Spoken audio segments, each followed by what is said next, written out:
Today on Around Town, we'll go to Cleveland City Hall to witness the swearing in of Mikhail Wackers as the new Assistant Director of Community Development. Then we'll go to the west side of Cleveland for the ribbon cutting of the brand new W.C. Reed Park.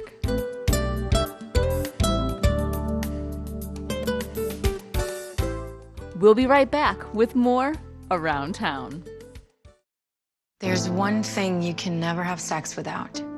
It's not something you buy. Or something you take. In fact, there's only one way to get it. It has to be given to you, freely.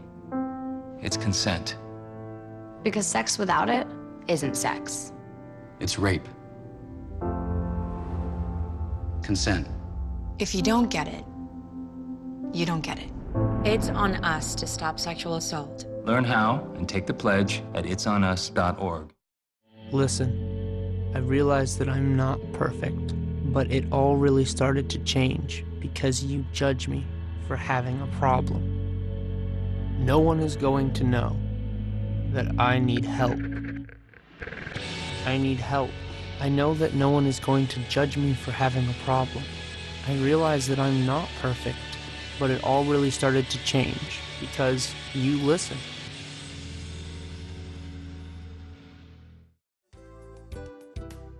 Thanks for watching Around Town, only on TV 20. We are Cleveland. Well, good morning, and today we'll be swearing in, they tell me it's Mikhail Wacker as the Assistant Director of Community Development. Mr. Wacker has worked for our Department of Community Development since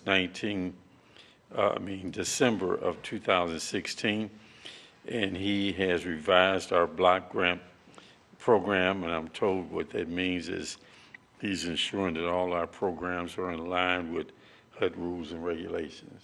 Is that right? Yes. All right. Drafted the 2016 Annual Performance Evaluation Report, the 2017 Annual Action Plan, and a new departmental manual, as well as increase the quantity and the effectiveness of the department's online tools in assisting with HUD's findings and issues. Prior to his time of working with the City of Cleveland, Mr. Wacker worked for the City of Middleton, Connecticut as their Director of Planning, Conservation, and Development. Mr. Wacker holds a bachelor degree in political science and international studies from Elon University. Is that in North Carolina? Elon University, and a master of political science from City University of New York. He's a member of the American Institute of Certified Planners, the American Planning Association, and the International Council of Shopping Centers. Ready? Okay, raise your right hand, repeat after me. I state your name. I am Mikhail Wackers. Do you solemnly swear? Do solemnly swear. I'll support the Constitution of the United States. I'll support the Constitution of the United States. And the Constitution of the State of Ohio. And the Constitution of the State of Ohio. Codified ordinances. Codified ordinances. And charter. And charter. Of the City of Cleveland. Of the City of Cleveland. And that I will faithfully. I will faithfully. Honestly. Honestly. And impartially. And impartially. Discharge the duties of. Discharge the duties of. Assistant Director of the Department of Community Development. Assistant Director of the Department of Community Development. The State of Ohio. State of Ohio. During my continuance in said office. During my continuance of said office. Congratulations.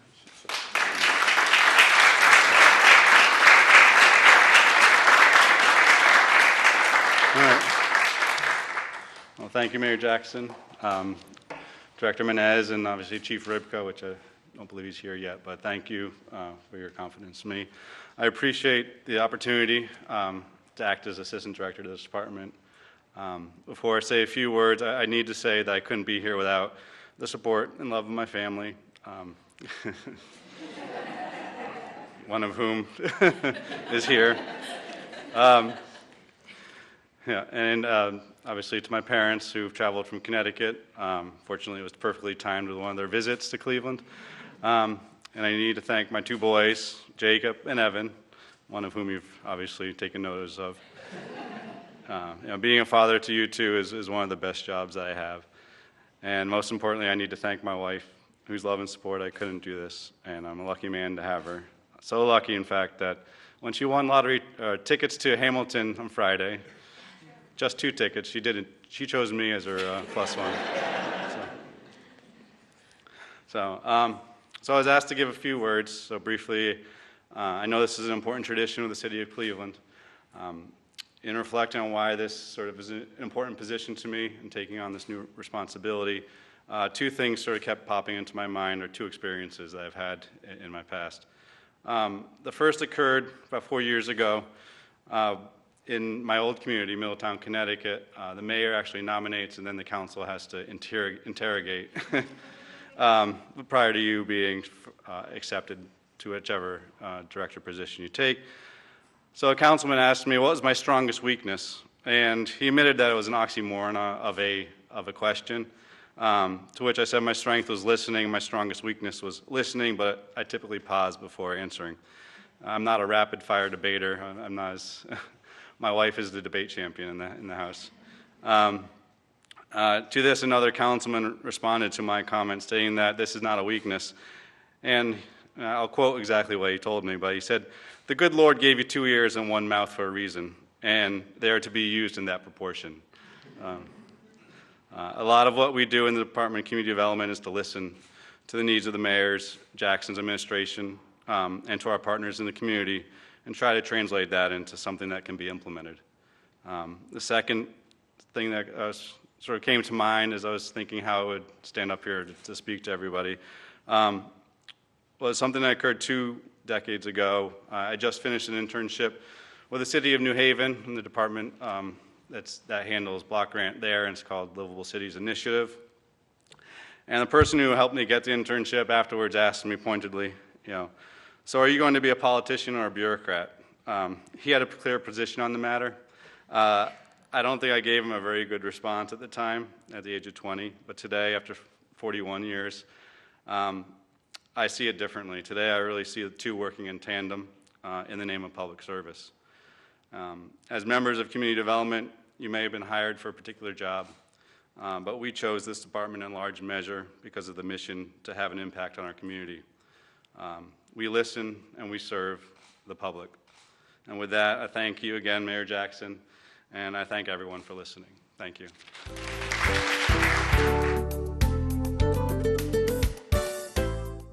We'll be right back with more Around Town.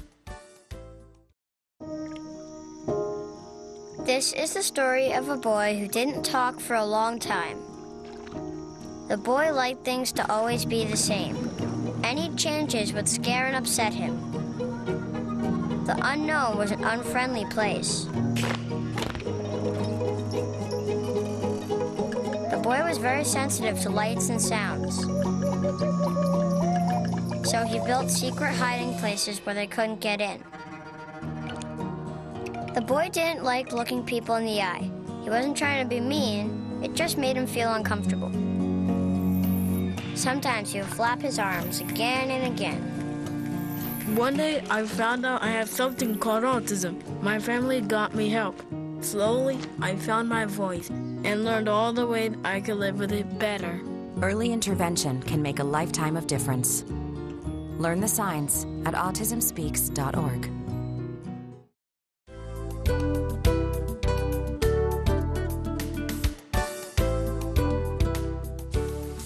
Well, good afternoon, everyone. All right. Well, welcome to W.C. Reed Park. There were several. This park has been over two and a half years getting ready, but there were so many issues here that we had to take our time to do it. But the outcome has been beautiful. It's a beautiful park. It's a great neighborhood park, and we're here to cut the ribbon today and make sure that all the young people in this park are here to enjoy it, and it's yours to take care of. You have to take care of your park, okay?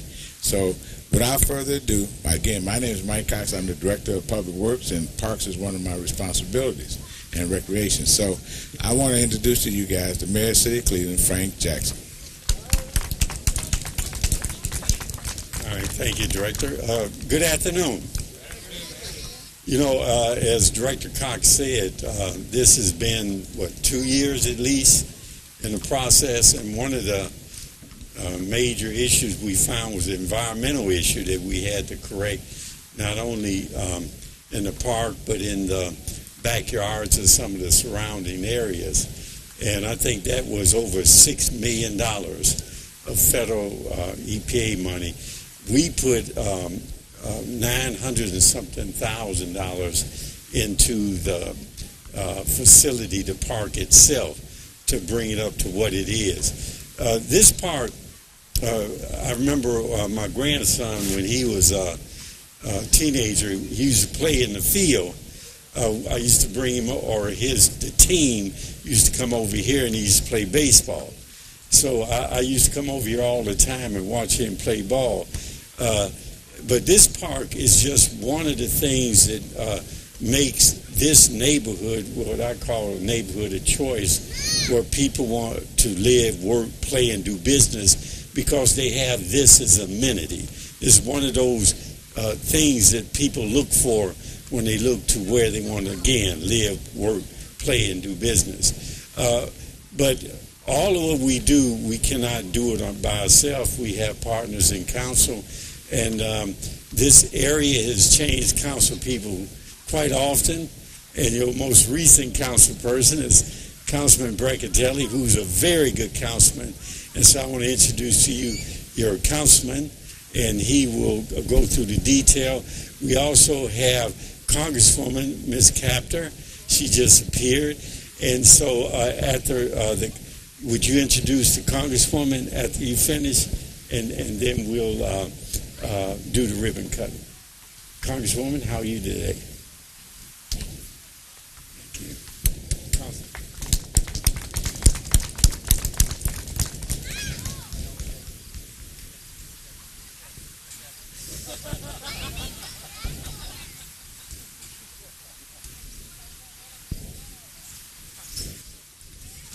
What an exciting day. This is really a long time coming. And as the mayor pointed out a few council members ago, when this site was closed down in 2012, we had a real challenge to face. And the real challenge, and the good news was that the EPA stepped up, the city stepped up, and this 13-acre park is now restored to a wonderful facility. As the mayor said, really makes it an asset to our neighborhood, which makes our neighborhoods a desirable place.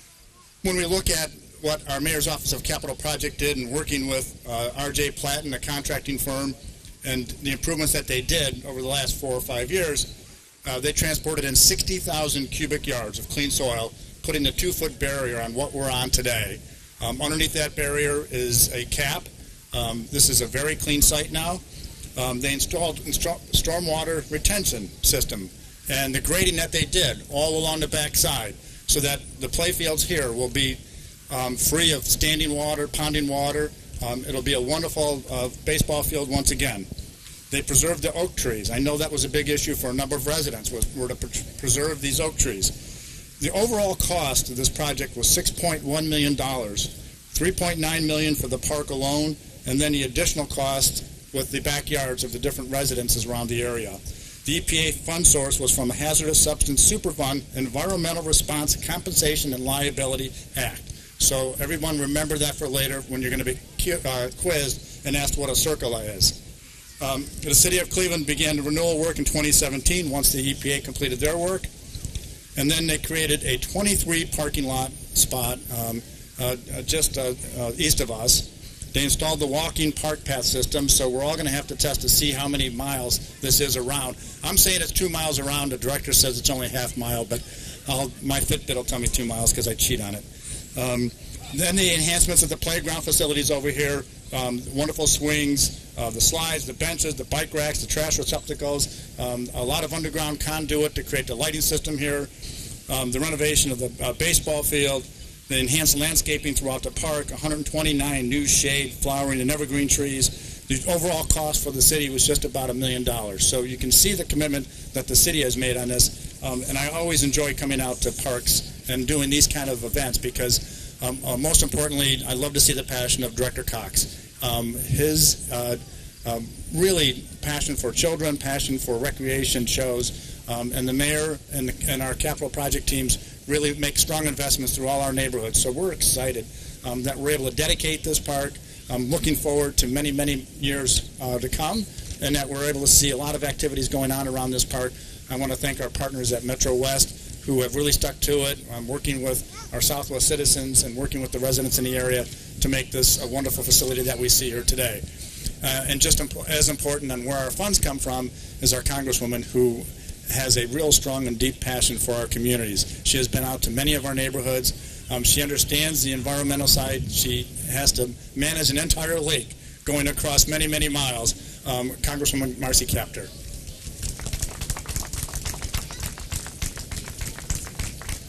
Councilman Brancatelli, thank you so very much, and for being one of the hardest working council members I have ever met, and I represent many communities. And I wanted to say to Mayor Frank Jackson, thank you so very much for being here. You are everywhere in this city and are a real hands-on mayor. And I can see progress that has resulted during your tenure, and that gives me a great feeling about the progress of this country and what it takes. I want to thank Director Cox. I hope that all the young people here will get to know Mr. Cox, because what he does for a living is so exciting. He works sometimes underground in some of the most important places in Cleveland that are like a secret passageways all through Cleveland. So you should know, you should go visit him at his office and think about your own futures, because we're going to have to educate the next generation in what you do, sir. So my job is fairly simple.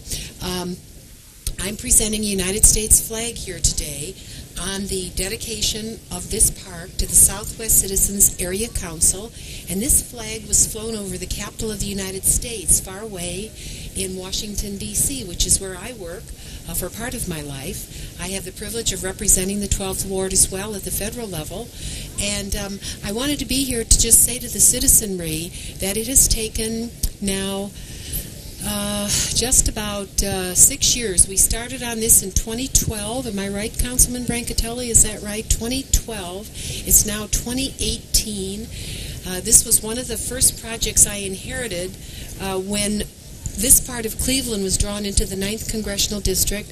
I want to thank the residents of this area, the mothers, the fathers, the grandparents, all those who take care of these parks, for loving your neighborhood and trying to make it a better, a safer, and more clean place for our children. For the kids, wow, you're going to have a great place to play and to recreate.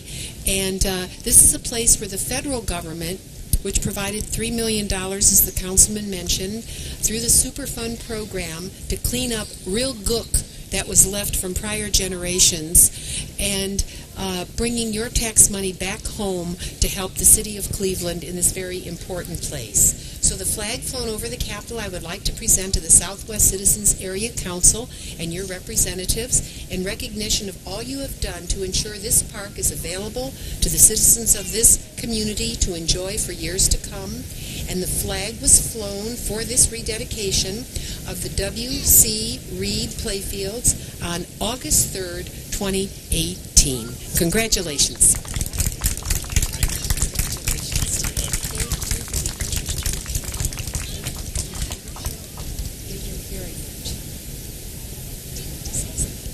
Well, we'd just like to thank everybody that's been involved with this, the EPA, the City of Cleveland, Mayor Jackson, Councilman Brancatelli, and a couple of our former councilmen, Mr. Simperman and Mr. Cummins, for starting the process and following through with everything. It's been a long time coming, as the councilman said, and we're looking forward to the ballpark being used again next year with the leagues coming back and the basketball court and everything, and the walking trail. I'm sure my wife and I will use that now, too. So thank you very much, everybody. We appreciate it.